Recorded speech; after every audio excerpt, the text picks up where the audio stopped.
is specific heat. Today we are moving on to specific heat. Specific heat. What is specific heat?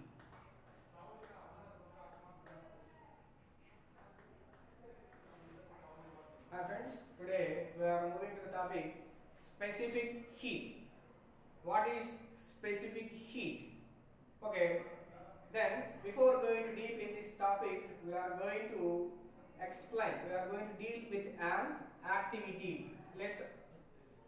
Let me explain what is that activity. So for this purpose, we have to take a beaker. We have to take a beaker. We have to take a glass beaker.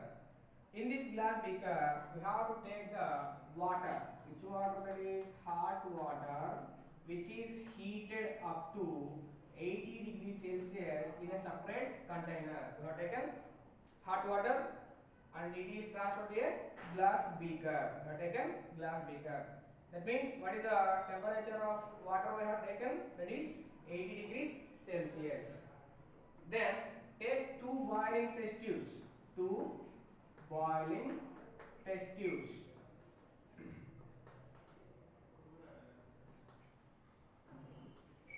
We have taken two boiling test tubes separately. In these two boiling test tubes, in test tube A, take 50 grams of water. In test tube B, take 50 grams of oil. Here, then here what we are taking 50 grams of water in a test tube, in boiling test tube 1, and 50 grams of oil in another boiling test tube. Clear? That means we are taking two different materials.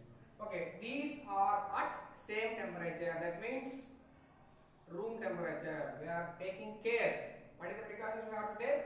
We have to take 50 grams of water and 50 grams of oil, both the materials at constant temperature, that is at room temperature. What is the temperature of hot water? That is at 80 degrees Celsius. Clear? Then fix two rubber cocks which are having one hole. Fix one hole rubber cocks to the both the boiling test tubes. Then in that hole insert a laboratory thermometer, which was shown in this figure. The thermometer should be inserted into the material, that is oil, and that is in water. Then observe this, that is fix this boiling test tubes to a retort stand. Then let me explain one more time. First of all, we have taken a glass beaker. In this glass beaker, we have taken hot water at 80 degrees Celsius, and we have separately taken two boiling test tubes. In one boiling test tube, we have taken 50 grams of oil. In another test tube, we have taken 50 grams of water. Then these are closed with the one hole rubber cock. In this one hole rubber cock, separately we have inserted thermometers which are dipped in the oil and water, and the entire setup is fixed with a retort stand. Clear?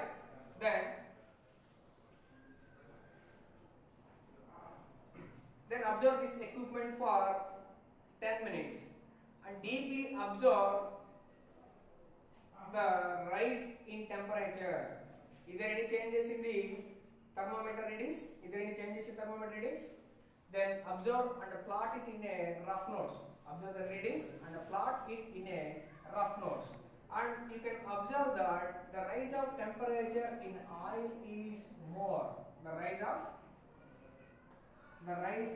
temperature in oil is more when compared to the rising temperature in water. Why? What is the reason for this? What is the reason behind this? See, first of all, we have to observe here.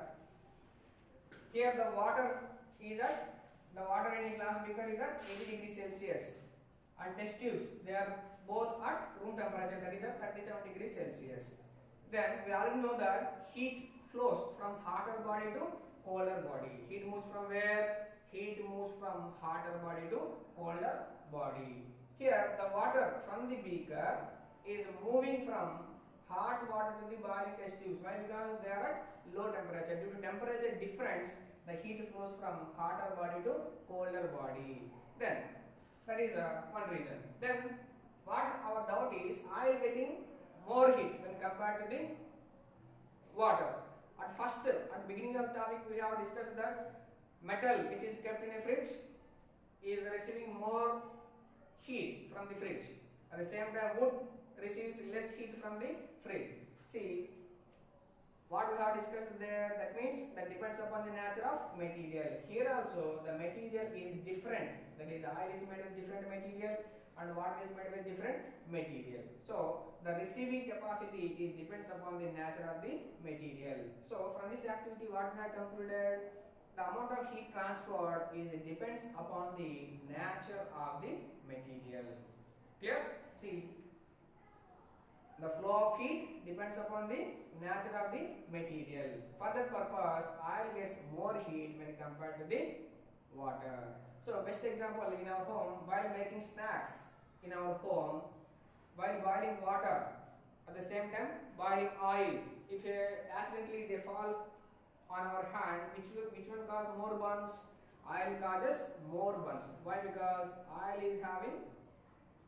will receive more temperature within less duration of time. Why? Because that is made with different temperature, different material. That is about the concept. Heat transfer depends upon the nature of the material. Then this is different for different materials. Not only oil. If whatever the material that is, whatever the composition that is made, that influences the transfer of heat. Okay, clear?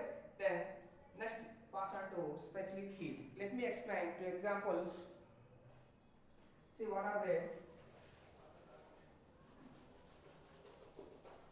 First take, we are taking activity 1. We are taking 100 ml, 250 ml of water and 1000 ml of water. We are taking two containers. In one container, we have taken 250 ml of water. Here, 1000 ml of water. Here, we are supplying. What we are supplying here? We are going to heat. We are going to heat this container. We are supplying. What we are supplying here? We are supplying the heat. We are supplying the heat. Then what we are going to observe here? Then place a thermometer. Place a thermometer here.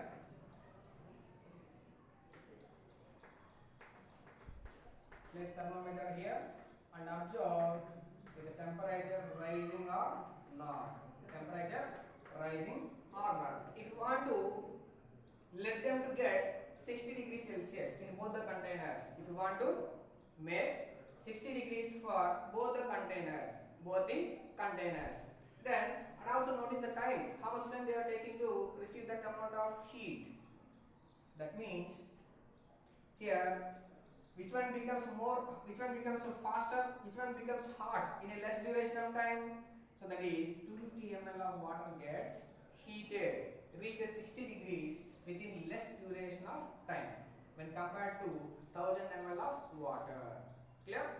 Then 250 ml of water receives what we have given target, that is 60 degrees. If you want to raise the temperature to 60 degrees Celsius, it takes within less duration of time to acquire the 60 degrees Celsius. At the same time, if you want to change the temperature of 1000 ml of water to 60 degrees, it takes more time. That means here remember that here the temperature is same, temperature is constant, temperature is constant temperature. At constant temperature, the rising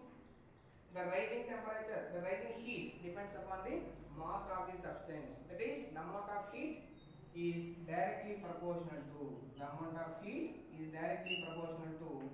mass of the substance. Here Q is nothing but heat symbol, that is Q. M means mass. That means from this activity we say that as the mass increases,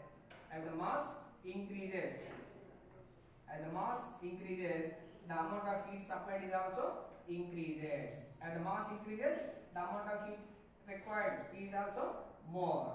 See, To rise the temperature to 250 ml of water, it requires less amount of heat. To rise the temperature of 1000 ml of water, we require more amount of heat. That means as the mass increases, heat also increases. When temperature is constant. When temperature is constant, that means we are supplying the same amount of heat. We are supplying the same amount of heat. Then let's go to another activity, that is activity 2. Then we are taking same. We are taking the same 1000 ml of water. 1000 ml of water. 1000 ml of water in both the containers. We have taken 1000 ml of water in both the containers. Then here, if you want to raise the temperature, what changes we have to make? We have to increase the temperature. Here, what is the condition? Here, mass is same. Here, the mass is same, but what we are going to change here? The amount of heat supplied is changing. That means Q is directly proportional to change in temperature. Clear? So here delta indicates change. Delta is nothing but change. Delta indicates change in temperature. Then the change in temperature is directly proportional to heat. That means if the mass is same, if you want to rise the temperature, we have to supply more amount of heat. We have to change the temperature. That is Q directly proportional to change in temperature. T means temperature, Q means heat. See, what is our first equation? Q directly proportional to mass. That means as the mass increases, amount of heat also increases. As the temperature changes, heat also changes. So finally, from the 1 and 2 equation, we can simply write Q directly proportional to M delta T. If you want to remove this proportionality, we have to keep a constant, that is Q equal to MS delta T. Q is equal to MS delta T. MS delta T. Here Q is nothing but heat, M is mass. So you can write it separately. Q is nothing but heat, M is nothing but mass, S means specific heat constant,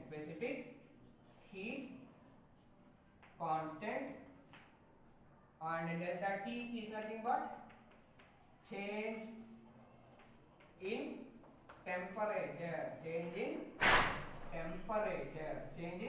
temperature.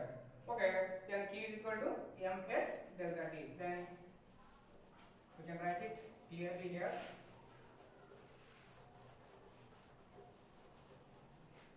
See, what is the first equation? Q directly proportional to M. That is equation 1. Q directly proportional to delta T. Then Q is equal to MS delta T. Clear? Then Q, heat is nothing but MS delta T. Q, it is a very important for bits. Q is equal to MS delta T. From this we can derive the specific heat definition formula, that is S is equal to Q by M delta T. So this is the required equation, that is S is equal to Q by M delta T. That is specific heat is equal to Q by M delta T. Then what is specific heat?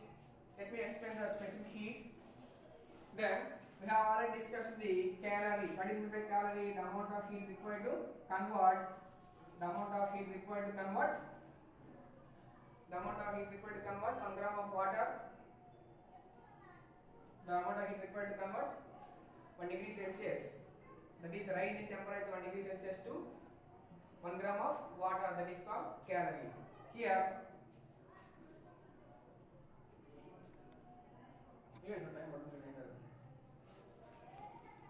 discuss the definition of calorie. Calorie is nothing but the amount of heat required to rise 1 degree Celsius of 1 gram of water. That is called calorie.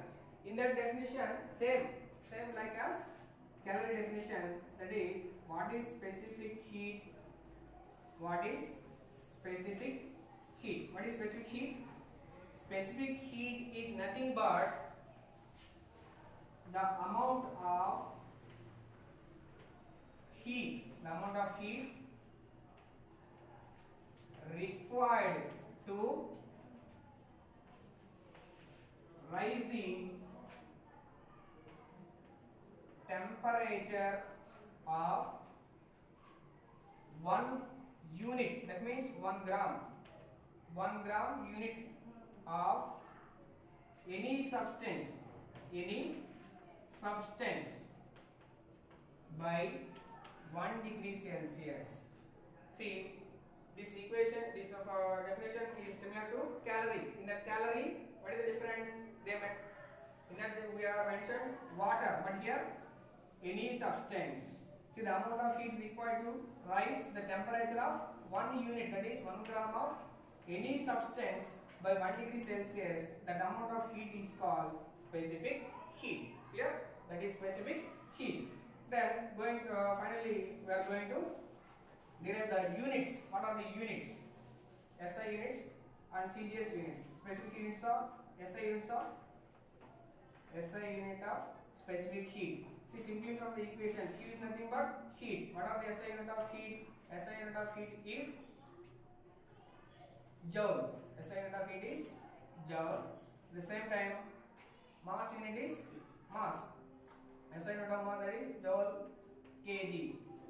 SI unit of temperature, Kelvin, degrees Kelvin. Then CGS units. That is, what is the CGS unit of heat? That is calorie. Then what is the CGS unit of mass? Gram. What is the CGS unit of temperature? Degrees Celsius. Clear? Then these are the SI units of specific heat and CGS unit of specific heat. The remaining topics will be continued in next class. Thank you.